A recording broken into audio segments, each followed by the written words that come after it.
¿Qué tal, hermanos? ¿Cómo están? Buenos días, buenas tardes o buenas noches. Aquí su hermano. Bueno, ese es un tema importante y muy polémico. Sí, espero que les agrade este estudio y por favor, escrutinen. No piensen que he venido a anular la ley o los profetas. No he venido a anularlos, sino a darles cumplimiento. Les aseguro que mientras existe el cielo y la tierra, ni una letra ni una tilde de la ley desaparecerán hasta que todo se haya cumplido. Bueno, antes de emprender este asunto tan polémico, cabe aclarar que la Torá, o sea, la ley, fue dada al pueblo de Israel, un pacto exclusivo para su pueblo descendiente genético de Jacob.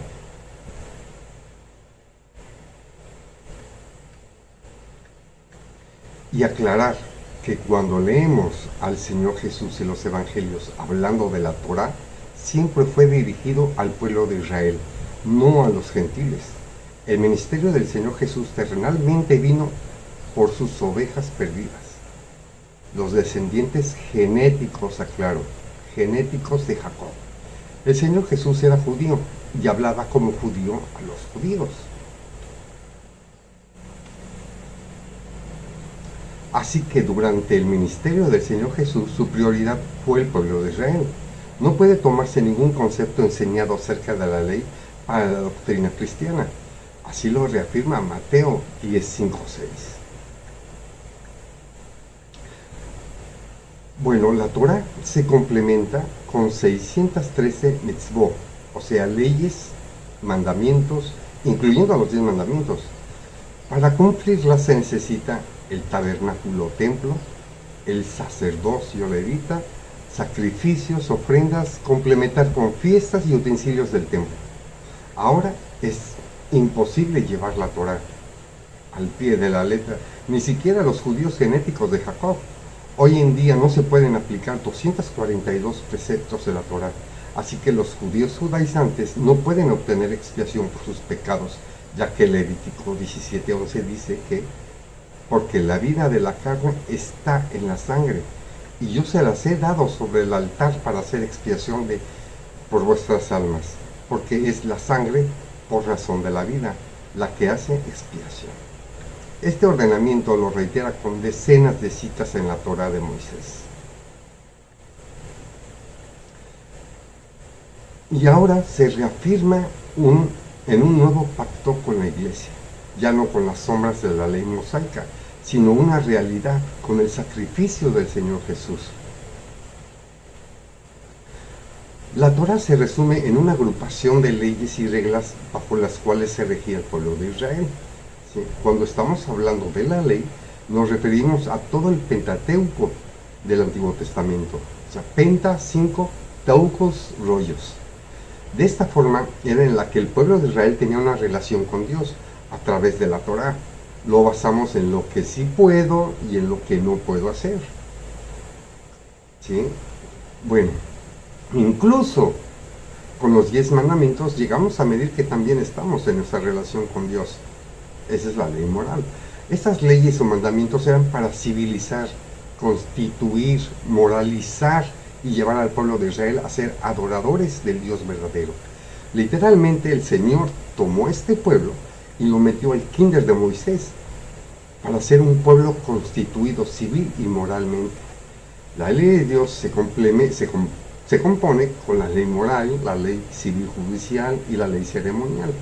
Pero después del año 70, ¿sí?, después de la destrucción del templo, el judaísmo estaría a punto de desaparecer de la faz de la tierra. Así que los rabinos se reinventaron una secuencia del judaísmo e hicieron a un lado la soberanía de Dios y siguieron con su ley oral, su halajá y su Talmud. ¿Sí? Tomaron un poder haciéndose dioses y única autoridad. Y claro, estos libros mencionados no son la palabra de Dios, sino tradiciones y filosofías de hombres. Ellos mismos dicen en el Talmud, la Torá ya no está en el cielo. Hasta el día de hoy se dicen llamar judaizantes y observadores de la Torá, una Torá que no es de Moisés. pueden salir a debatir y decir cualquier cosa en su defensa. Simplemente Dios desde hace casi 2000 años ya no acepta más Yom Kippur. No existen los requerimientos para llevar a cabo el cumplimiento de la verdadera Torah dada a Moisés. Todo esto fueron sombras y símbolos de lo que se cumplió en el año 33.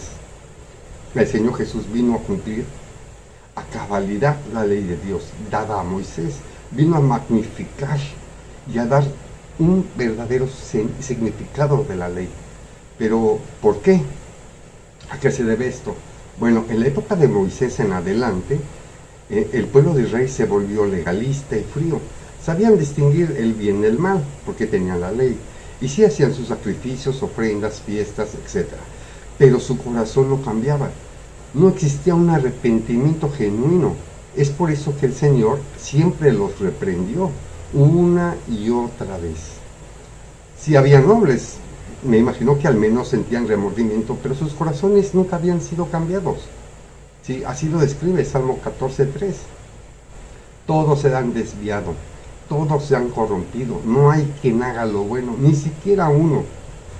Cristo, el Mesías, vino a la tierra, vino a los suyos, y los suyos no le recibieron, dando cumplimiento a las profecías del Antiguo Testamento, aunque los judíos de esta época han descontextuado, y sus conclusiones están llenas de falacias basadas en fábulas falsas del Talmud.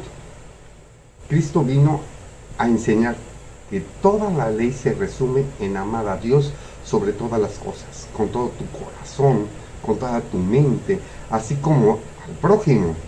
El amar por dentro, en el corazón y mente, y por fuera. Nos enseñó que sentir ira, coraje o hablar mal de alguien es el mismo sentimiento de un asesino y nos convierte en homicidas. Que si deseas a una mujer en tu mente y tu corazón, ya cometiste adulterio. Nos enseñó que no hay mérito el amar a solo a los que te aman, sino amar y perdonar a nuestros enemigos. 70 veces 7. También nos habló de los juramentos y la venganza, y esto es solo un resumen porque tomaría libros y libros para explicarlo. El Señor Jesucristo no solo cumplió toda la ley, la llevó más allá de la letra y las acciones, hasta juzgar las mismas intenciones del corazón. Cuando ya no solo cometer el acto es pecado, sino culpable con solo la intención. Pero ahora Cristo, habiendo resucitado y enviado a su Espíritu, el cual ayuda y capacita para vivir una vida extraordinaria, superior a la justicia de la ley, y magnificar así la justicia moral, resumida en el amar a Dios y al prójimo, con todas sus implicaciones. Este engrandecimiento de la ley moral se aplicará a aquellos que han recibido al Mesías, me refiero a los creyentes en Cristo.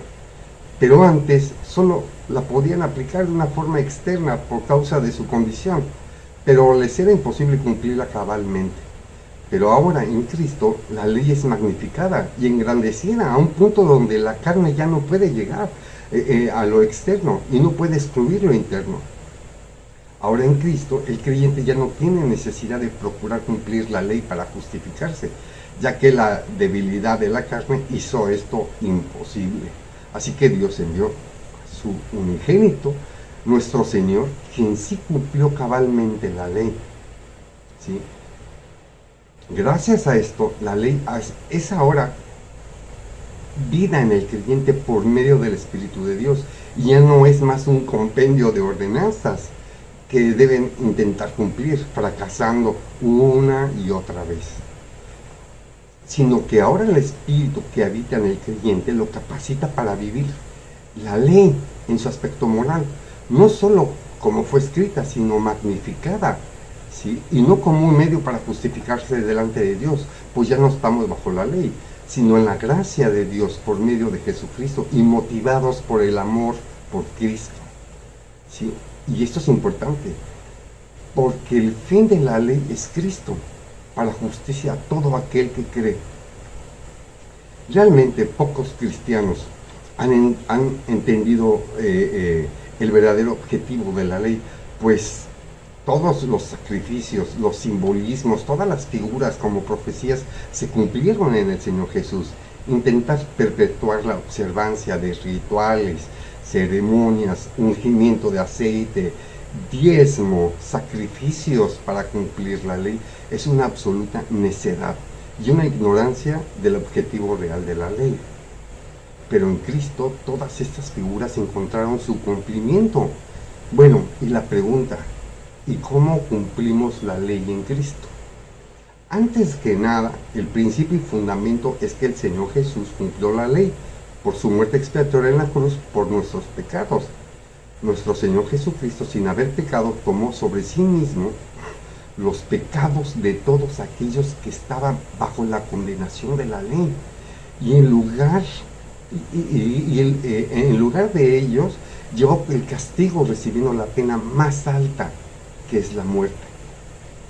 La justicia de Dios demandada por la ley fue satisfecha para que la culpa por el pecado fuera expiada y el pecador porque ponga su fe en Cristo, sea perdonado completa y gratuitamente, sin que Dios tuviera que ir en contra de su justicia, ¿sí? Por lo cual el cristiano ya no es condenado cuando no guarda la ley para ser justificado delante de Dios, ya que este es solamente por la fe en Jesucristo.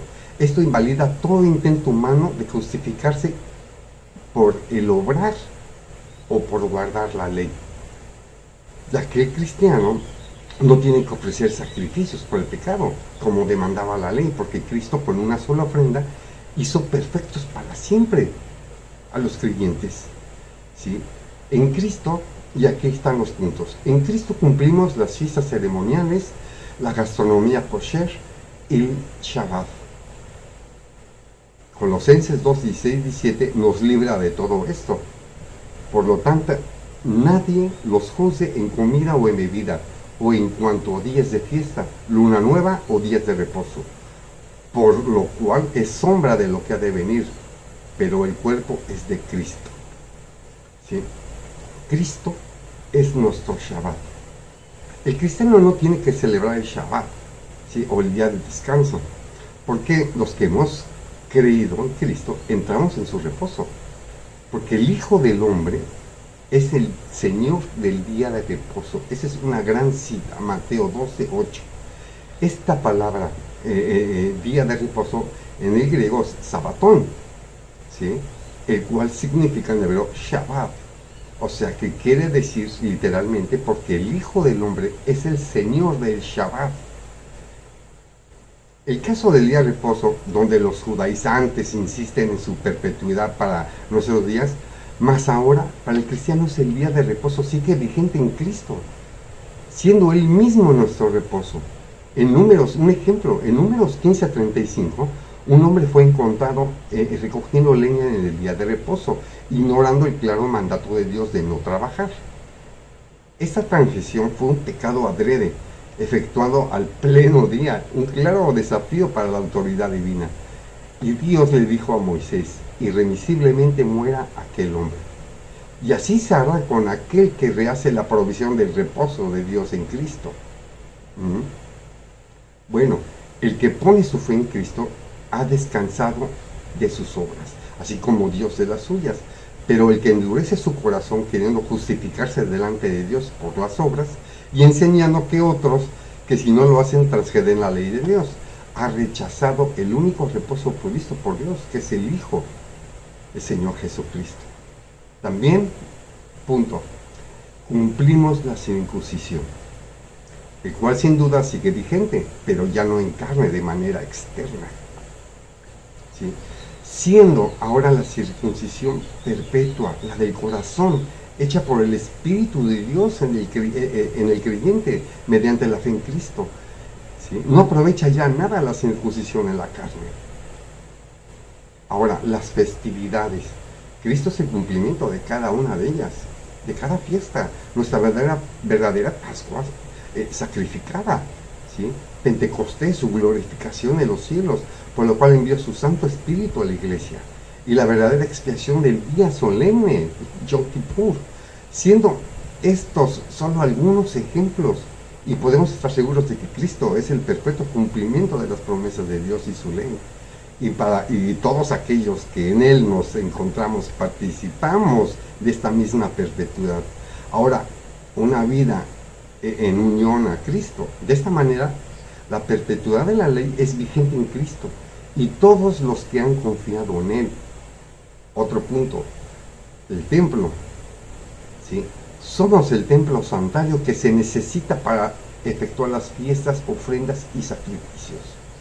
También magnificó a todo creyente en Él, convirtiéndonos en santuarios espirituales.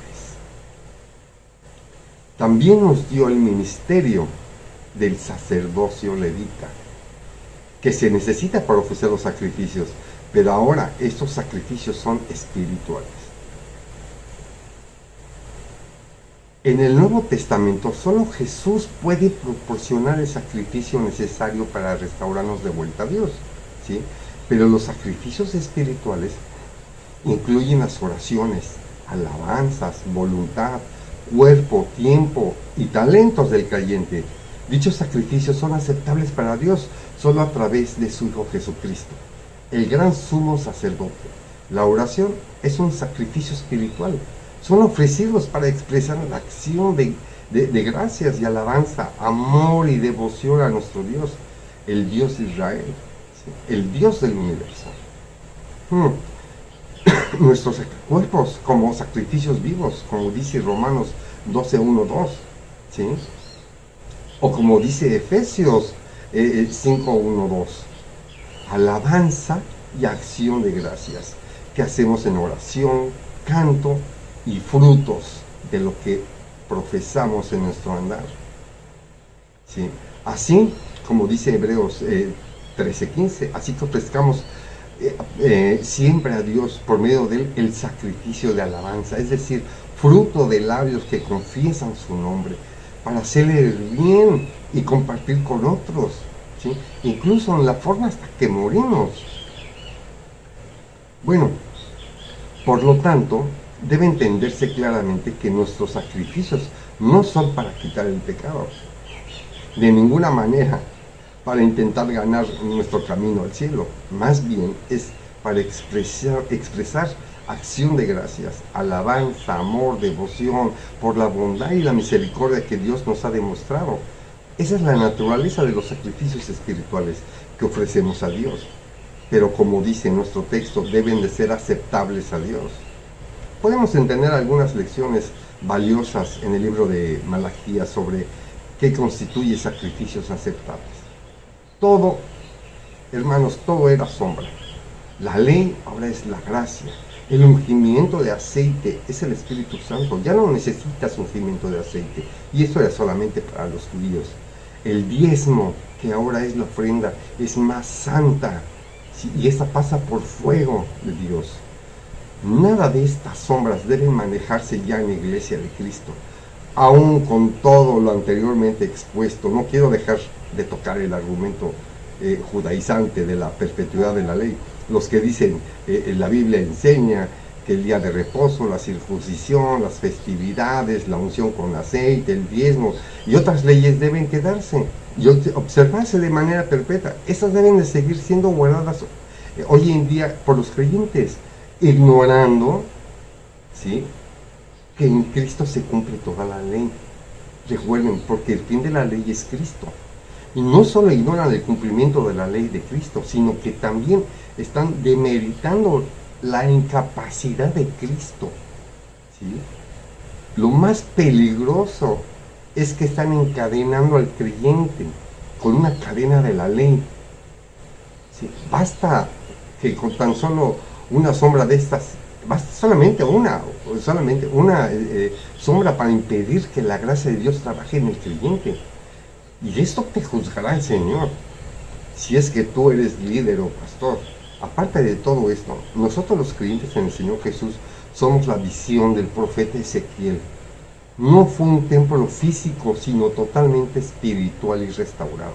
Si eres estudioso de las Escrituras y conoces la distribución del templo de Ezequiel y sus utensilios, te darás cuenta que faltan muchas, pero muchas cosas en ese templo.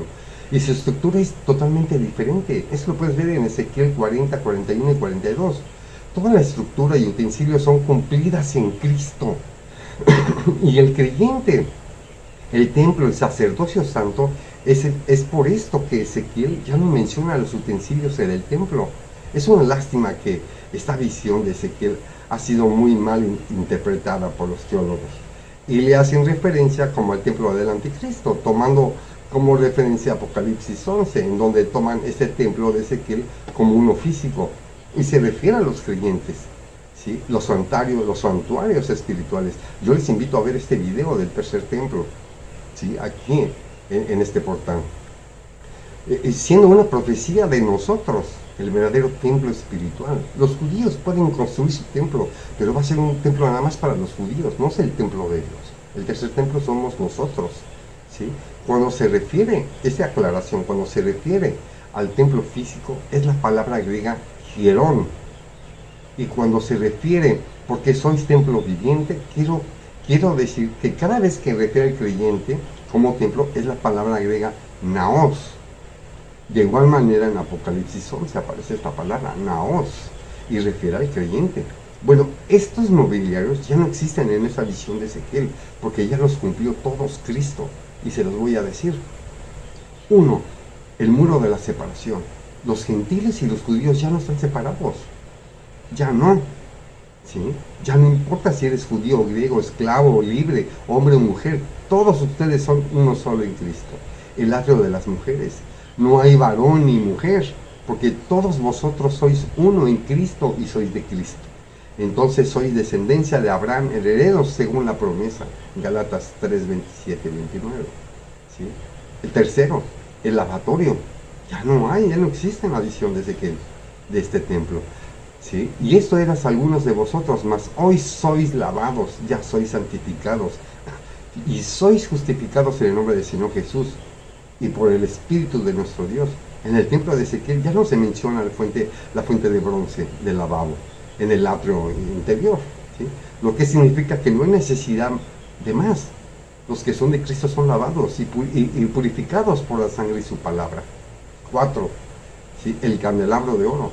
Entonces Jesús le habló otra vez, diciendo, yo soy la luz del mundo, el que me sigue no andará en tinieblas, sino que tendrá luz toda la vida. El candelabro de oro, la menorá, representa la luz del mundo. Jesucristo es la luz y las fiestas ceremoniales. 5. La tabla de los panes de la proposición. Jesús dijo, yo soy el pan de vida.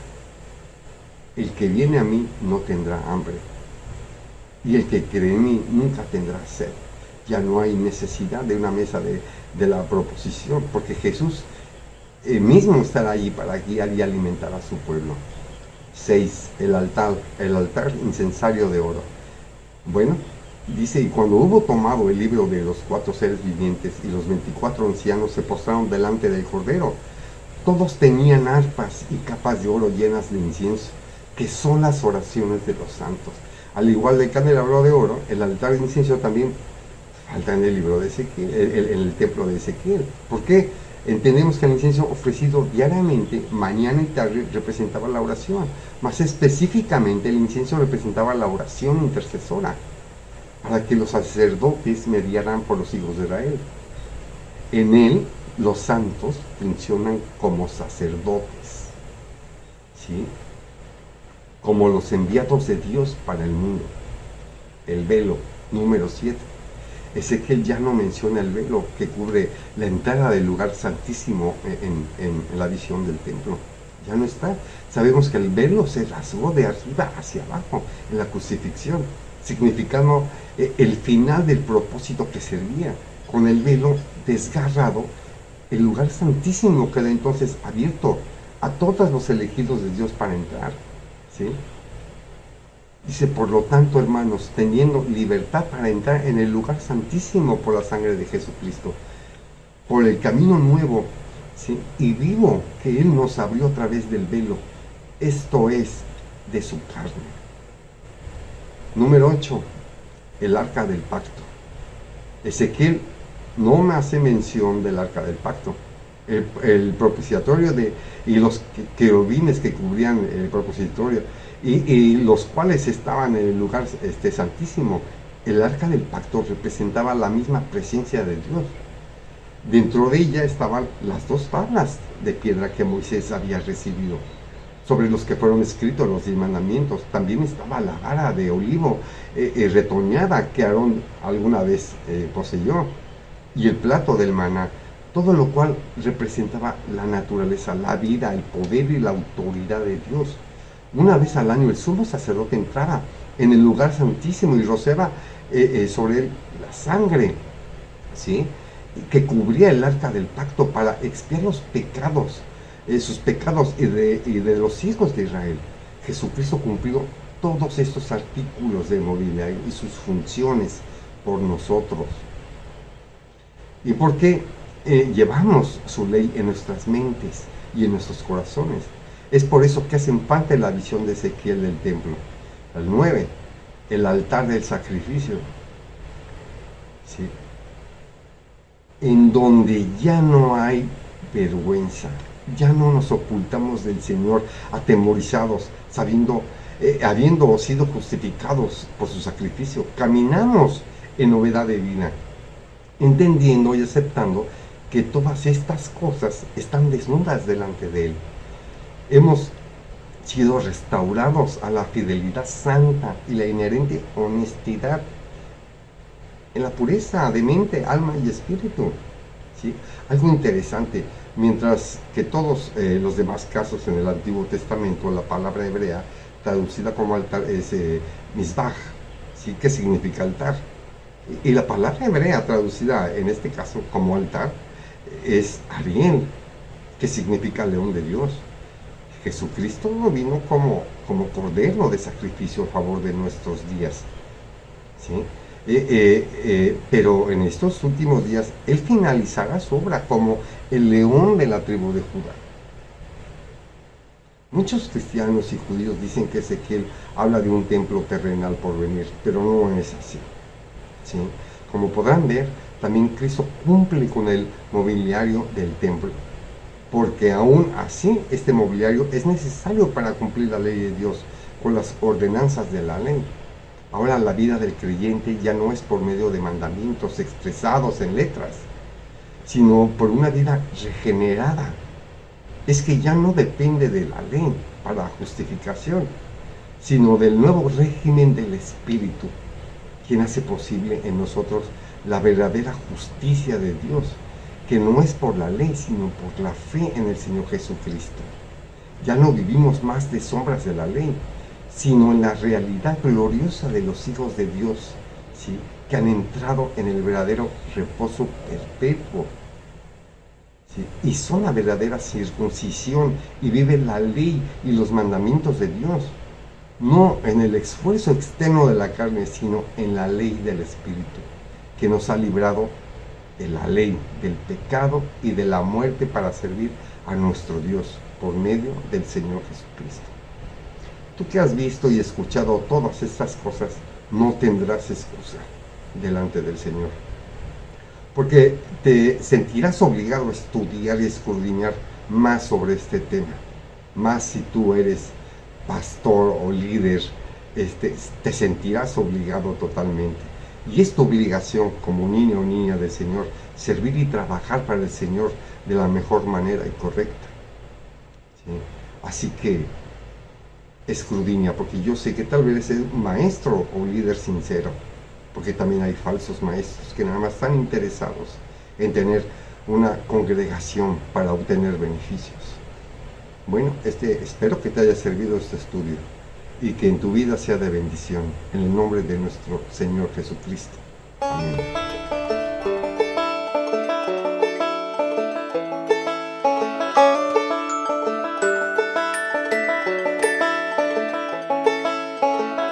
אשר היה והווה ויבוא, who was and is to come. My Savior came, gave his life for me, and I know he's coming back to bring me home. I know he's coming again. I know he's coming again. Yes, I know he's coming again. I know